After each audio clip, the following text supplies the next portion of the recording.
Whispers of Night, Chapter 23, The Voice in the Dark. Darkness consumed everything. Not ordinary darkness. This felt alive. Heavy. Breathing. Lira could no longer see the cavern, the river, or even her own hands.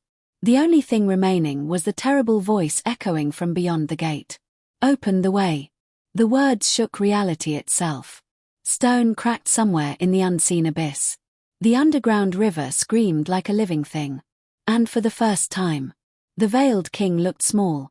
His mirrored wings folded inward slightly as he turned toward the darkness behind him. Not in anger. In fear.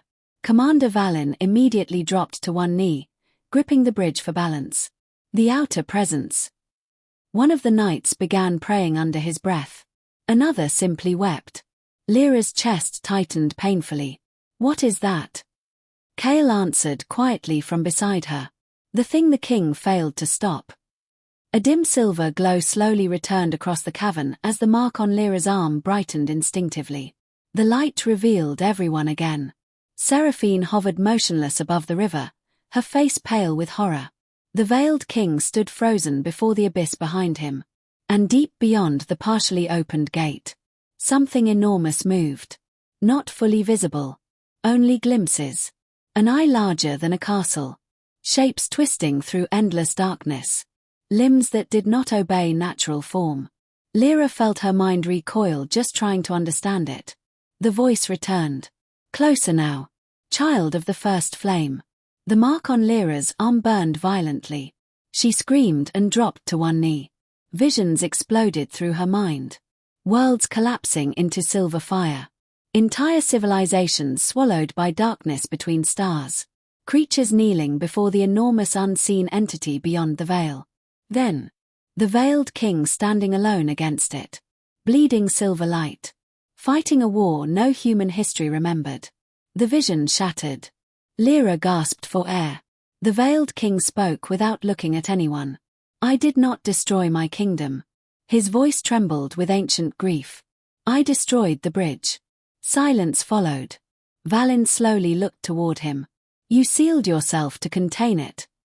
The king nodded once. And your throne slaughtered my people before learning the truth. Valin lowered his eyes.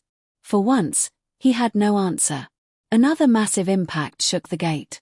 The black mist pouring from the opening began twisting upward unnaturally, forming shapes in the air. Faces. Hundreds of screaming faces. The knights stepped backward in terror. One shouted. The breach is destabilizing. Kale turned sharply toward Lira. You must close the gate now. Lira stared at him. How? Seraphine answered softly. The same way you sealed it before. Fragments of memory flashed again. Standing beside the veiled king at the height of the collapse. The sky tearing open above the world. A younger Lira, Aurelia, pressing her glowing hands against the gate as the king remained behind. Crying as the doors closed between them. Lyra's breathing became uneven. If I close it again? She already knew the answer. The veiled king confirmed it gently. I remain trapped forever. The cavern trembled violently. The unseen entity beyond the veil pushed closer. Now even reality itself warped around the gate.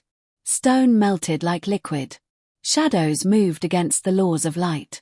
The river began flowing upward. The voice thundered again. Open the way and be reborn. One of the younger knights suddenly screamed. Black cracks spread across his skin as silver light burst from his eyes. Help me. His body twisted instantly. Bones snapping. Armor splitting apart. Within seconds, the knight transformed into a hollowborn. The creature lunged at the others. Chaos erupted. Spears of holy fire ignited. The bridge shook violently. Screams echoed through the cavern. Valin killed the transformed knight himself with a spear through the chest. But his face had gone pale. It's already reaching into our world. The veiled king turned toward Lira again. And despite everything, his expression remained calm. Accepting. Little Flame. The ancient nickname pierced straight through her heart. This time, do not come back for me. Then the first crack appeared across the center of the gate seal. And something beyond the darkness smiled.